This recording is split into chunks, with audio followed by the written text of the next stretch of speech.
திருநெல்வேலி மாவட்டத்தில் தொடர்ந்து பெய்த கனமழையால் வெள்ளம் ஏற்பட்டு 1500 ஹெக்டேர் அளவிலான பயிர்கள் சேதமடைந்திருக்கின்றன. சேதமடைந்த பயிர்களுக்கு உரிய நிவாரணம் கேட்டு விவசாயிகள் கோரிக்கை விடுத்துள்ளனர். இதுகுறித்து விவரிக்கிறது இந்த செய்தி தொகுப்பு.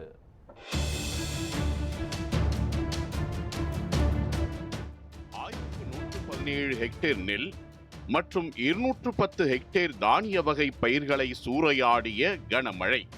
வெள்ளத்தில் சாய்ந்த பயிரை கண்டு கலங்கி நிற்கும் விவசாயிகள்.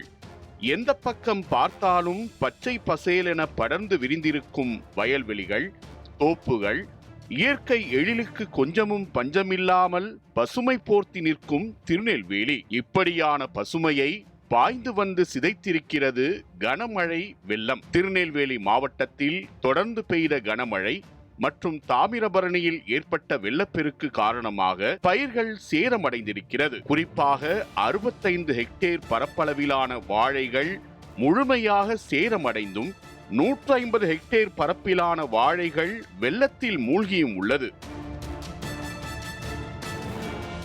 பயிர் சேதம் தொடர்பான கணக்கெடுப்பு பணி 2 நாட்களில் தொடங்கும் எனவும், வாழைப்பயிர்கள் பாதிப்பு தொடர்பாக கணக்கெடுக்கும் பணி நடந்து வருவதாகவும் மாவட்ட நிர்வாகம் தகவல் தெரிவித்துள்ளது. இந்நிலையில் சேதமடைந்த பயிர்க்கான நிவாரணத் தொகையை அரசு விரைந்து அளிக்க வேண்டும் என விவசாயிகள் கோரிக்கை விடுத்துள்ளனர்.